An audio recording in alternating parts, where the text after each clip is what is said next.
Et salut mes petits chilos de poche, comment ça va? Bah écoutez moi, ça va pas trop mal. Aujourd'hui on se retrouve avec une petite série de vidéos, voilà tranquille, des vidéos signées Mademoiselle. Parce que j'avais trouvé une vidéo l'autre jour sur Mademoiselle, c'était la féministe qui détestait les féministes.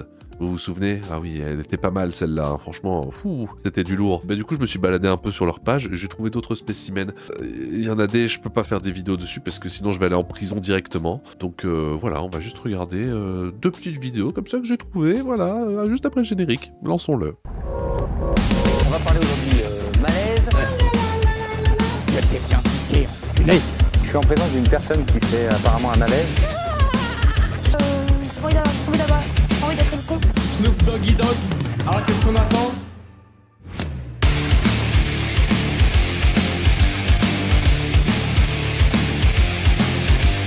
Première vidéo, on a Futaba de Persona 5 qui nous explique ce que c'est un délulu.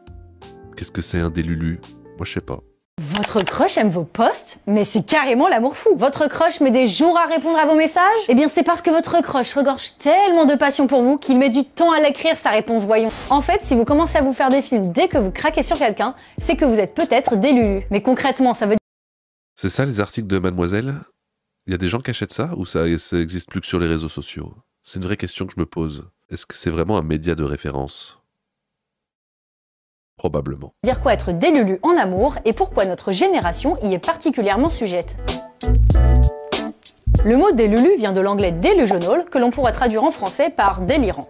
Ah, donc ça vient encore des États-Unis. Ça c'est bien, ça n'augure que du bon. Parce qu'il faut vraiment nager en plein délire pour croire qu'une personne qui laisse vos DM en vue pendant des jours est secrètement amoureux de vous. Sur TikTok, on fait donc des vidéos pour se moquer gentiment de nous-mêmes ou de nos potes cœur d'artichaut qui tombent chaque semaine amoureux d'une nouvelle personne toxique.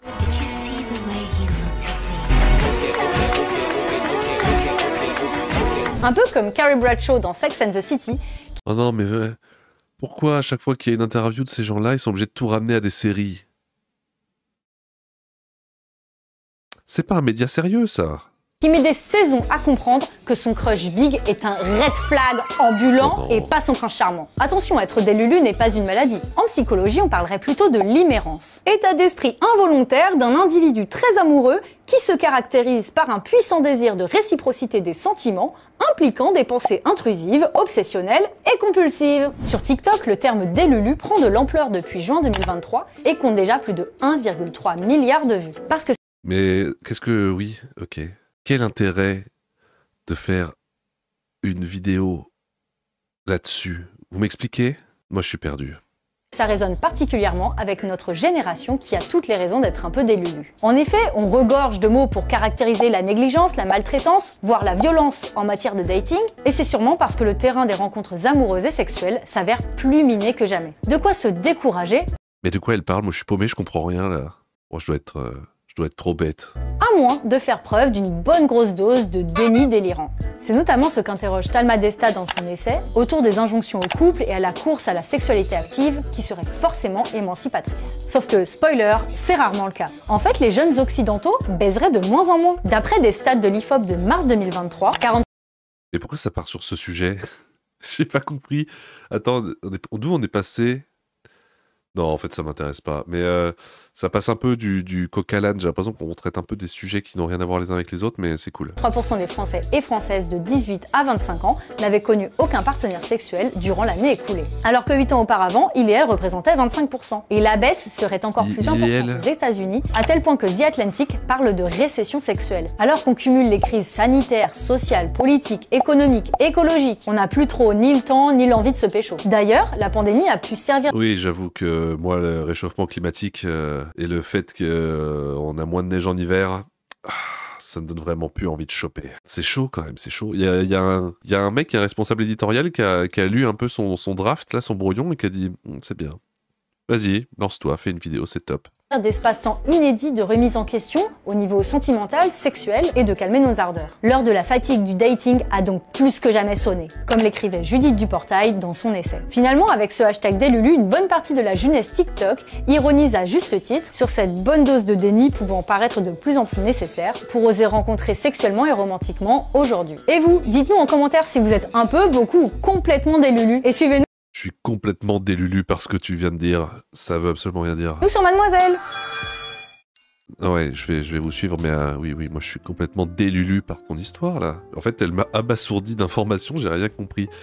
Écoute, qui que tu sois, Futaba, je vais t'appeler Futaba, hein, tu ressembles à Futaba. Pas mal ta vidéo, sujet très travaillé, c'était très pointu, mais je préfère regarder la vidéo de cette jeune femme.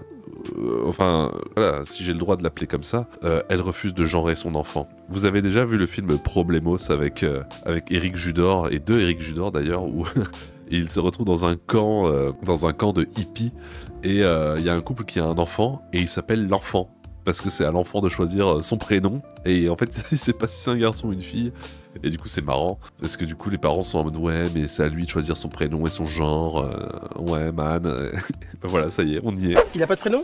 Bah non, je vais pas coller une étiquette sur le front à la naissance, non. On y est.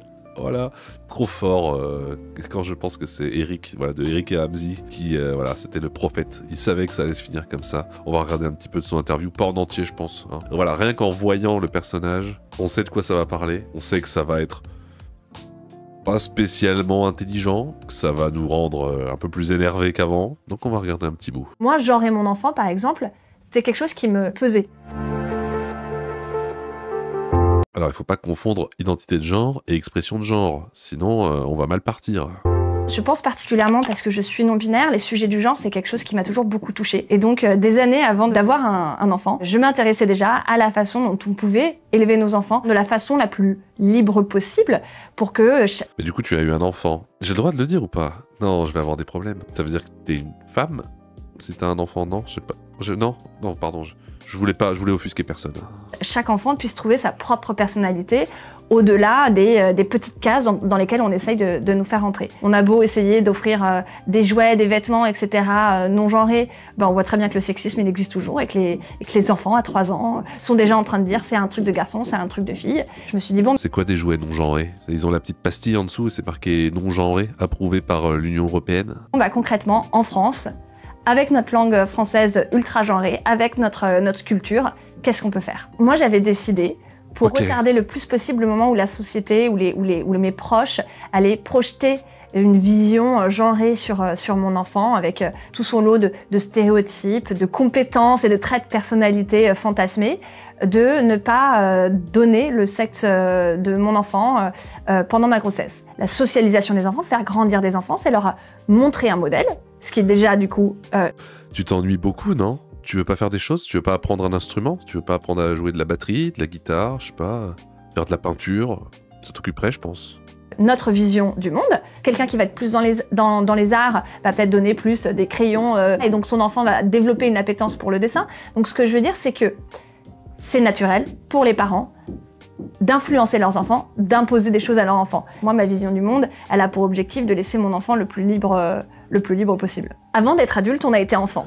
Et en fait... Parce que c'est pas être libre d'être un garçon ou une fille, c'est une prison. C'est vrai que je me sens pas très libre, mais pourtant je suis non-genré, alors je sais pas, je suis perdu. Du coup, on a internalisé, en fait, toutes les façons genrées avec lesquelles on socialise les enfants. Et donc, en tant qu'adulte, quand on se retrouve face à un enfant, c'est un peu un réflexe de reproduire ce qu'on nous a donné. Et même si on a la volonté de changer ça, c'est pas toujours évident. Et moi, je le vois, c'est qu'à un moment, j'ai connu... Mais pourquoi? Quelle est la finalité de ton projet? Effectivement, le sexe du fœtus, qui était quelque chose que j'avais pas prévu à la base, mais bon... C'est une longue histoire que vous pourrez découvrir dans le podcast. Oh non, t'as fait un podcast. Oh non. Et qui c'est qui te donne la parole? Qui c'est qui te diffuse? Pauvre enfant. Je n'ai qu'une chose à dire, pauvre enfant. J'espère qu'il a quand même des amis à l'école. Et j'ai dû me battre un petit peu contre moi-même au début pour réapprendre à utiliser des termes moins genrés. Il faut beaucoup de bienveillance envers soi-même quand on veut sortir des normes et essayer quelque chose de nouveau. Parce que notre cerveau, il est juste pas... Mais là, du coup, ton enfant, c'est juste une expérience sociale pour toi? Tu l'aimes pas, tu n'as pas l'amour d'une mère? Tu n'as pas l'amour maternel pour ta progéniture? C'est juste une expérience sociale? Pourquoi pas? À habituer, et c'est complètement normal, et ça prend du temps. Une des choses pour moi qui me semble le plus importante, et j'explique ça dans le podcast à travers plusieurs études, c'est de dégenrer le langage. On ne va pas dire ma fille ou mon garçon pour parler de Jo, mon enfant, on va dire mon enfant. Du coup, Du coup, c'est Jo. C'est ou Jordan ou Johanna. C'est ça le projet. Mais pourquoi vous nous faites chier? Bien qu'il y a des gens qui sont incapables. C'est comme si c'était plus impersonnel. Les gens ont du mal, en fait, à utiliser ce terme. Donc ça, c'est un défi. Et puis, il y en a juste qui, en fait, ne voient pas l'intérêt, qui n'ont pas envie. Après, les autres problèmes, bah voilà. Voilà, quel est l'intérêt? C'est la question que je me pose. Voilà, c'est les papiers administratifs. C'est le fait qu'en France, on soit obligé de déclarer un sexe à la naissance. Oui, mais je crois que ça, c'est partout. Qui est quelque chose qui est décrié par l'écrasante majorité des associations trans notamment. Mais voilà, à chaque fois que j'inscris mon enfant à la crèche... Oui, donc du coup, c'est décrié par 30 personnes, quoi. Donc ça va peut-être aller. Il faut donner, du coup, le sexe qui est sur les papiers. Du coup, le langage des gens à la crèche change. Au lieu de dire, je sais pas, Jo mort. Je ne dis pas que Jo mort, c'est un exemple. Il va dire, Jo est un bip qui mort. C'est rallonger la phrase pour spécifier son genre assigné. Ça n'a pas d'utilité et pourtant c'est rappelé constamment. Et moi à chaque fois je suis là genre Jo l'entend, Jo comprend. Elle est comme la meuf qui est perturbée parce que sa plus grande peur c'est d'arriver dans un centre commercial et qu'elle voit qu'il y a que des toilettes garçons, filles et qu'elle est là genre. J'ai peur de juste genre devoir aller aux toilettes genre dans genre centre commercial et tout, qui est genre homme-femme et que je sois comme ça en mode. Genre que faire? Putain, vous êtes toutes les mêmes, enfin tous les mêmes, enfin IL, point S, les mêmes. Et donc Jo se dit, ah oui, il y a cette donnée qui est importante parce qu'on l'utilise tout le temps. On va avancer un peu parce que j'ai vraiment l'impression d'écouter un ramassis de caca. Comment est-ce qu'on en est arrivé à ce que le rose maintenant soit une couleur complètement interdite aux garçons et omniprésente chez les filles en 100 ans? Alors ça c'est complètement faux. Je suis dans une team Rocket League, voilà, je suis un gros rageux de Rocket League. Je suis dans une team, notre team elle est rose. On est que des mecs dedans. Donc ça marche pas tes conneries là. Je veux dire, quand on a créé l'équipe et qu'on l'a mis en rose, Rocket League n'a pas dit vous ne pouvez pas, vous êtes des garçons, c'est interdit pour vous. Donc faut revoir ta copie Gertrude. La garde-robe des enfants a complètement évolué en fonction de nous, l'évolution de notre regard sur les enfants. Nos grands-parents étaient habillés en blanc, les garçons étaient en robe jusqu'à un certain âge. Progressivement, on a arrêté de les habiller en blanc comme des êtres neutres, asexués, qui seraient des petits anges, quoi. C'était un petit peu la vision qu'on avait d'eux. Et on a commencé du coup à les genrer de plus en plus tôt, ce qui était inconcevable auparavant. Et puis, il y a eu cette... Et qu'est-ce qu'elle raconte? Genre avant, les enfants n'étaient pas genrés, et après si, ils ont été genrés, et maintenant non, mais ça sort un peu de nulle part. Peut-être que tu vas nous préciser d'où est-ce que tu sors cet argumentaire qui a l'air, ma foi, délirant. Est-ce que j'ose le dire? Délirant, oui, je le dis. Question à un moment de la couleur. En France, en Europe, souvent, on disait, bon bah le rose, c'est un rouge léger. C'est la couleur de la passion, du pape, la couleur d'homme.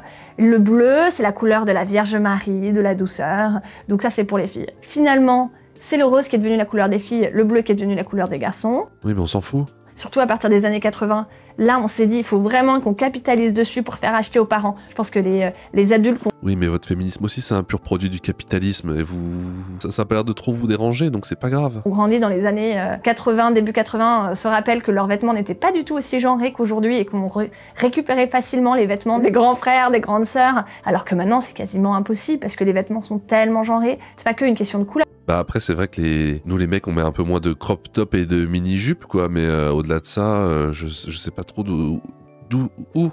où veux-tu aller avec ton argumentaire? C'est aussi un petit motif, une coupe, les vêtements des filles sont beaucoup plus serrés que les vêtements des garçons, plein de petites choses qui font que maintenant, depuis les années 80 et l'explosion à ce moment-là des techniques marketing, il est pratiquement impossible d'avoir des vêtements qui sont acceptable pour les filles et pour les garçons. Wow, et avec l'explosion des techniques marketing du capitalisme, c'est impossible de trouver une féministe qui sait utiliser son cerveau ou comment ça se passe? À force de répétition, ne voit pas d'autres modèles et donc ne pense pas qu'il y a d'autres modèles. Et moi, genrer mon enfant, par exemple, c'était quelque chose qui me pesait, qui ne me rendait pas à l'aise. Certes, ça nécessitait parfois des petits moments de réflexion, comment est-ce que je vais formuler ça, etc. Je donne un exemple dans le podcast où à force de dégenrer, je faisais des phrases qui ressemblaient à rien, genre... regarde, il y a l'enfant avec son parent. Enfin, ça sonne complètement ridicule. J'ai réalisé qu'au bout d'un moment, j'ai fait genre, en fait, j'en ai rien à faire que les gens pensent que je suis bizarre dans le parc. Parce que moi, je me sens bien dans mes baskets en donnant ça à mon enfant. Ouais, en fait, t'es une tarée. T'es juste folle, quoi. C'est pas grave. Il y a plein de gens qui ont des maladies psychologiques, des maladies psychiques, et qu'on interne. Bah voilà, c'est probablement le cas, voilà. Il y a des gens qui se sentent mieux en se roulant dans leur déjection. C'est pas grave, on dit qu'ils sont tarés, et on les interne, et ils prennent un traitement, et après, probablement, ça va mieux. Toi, je pense que tu devrais peut-être essayer quelque chose comme ça. Voilà, qu'est-ce que vous avez pensé de cette jeune femme? Moi, je trouve que j'ai envie de voir à quoi va ressembler son enfant. J'ai envie qu'on revienne dans 5 ans, et bon, bah, probablement, elle aura probablement perdu la garde de son enfant, et elle sera probablement internée. Probablement, elle aura arrêté de faire des podcasts. Je pense qu'elle sera passée à autre chose. Elle sera passée à, je sais pas, se rouler dans ses déjections aussi. Bref. Écoutez, qu'est-ce que vous en avez pensé? Moi, je dis qu'elle a raison, voilà, on vit dans un monde, on fait ce qu'on veut, quelque part, voilà, c'est la liberté. C'est chacun fait ce qu'il veut, comme il veut. Bravo à elle, il faut être tolérant, voilà. Moi, on m'a dit que j'étais pas tolérant, que j'étais un vieux réac. Bah écoute, meuf, si c'est comme ça que t'as envie de vivre ta vie, d'être heureuse, y a pas de problème. Moi, j'espère que ça impactera pas trop l'enfant, voilà, en espérant qu'il aille bien et qu'il arrive à survivre. N'oublie pas de t'abonner, sinon kyste aux ovaires non genrés, évidemment, foudroyant dans la nuit. C'était le Chineur de Malaise. Merci, et puis au revoir.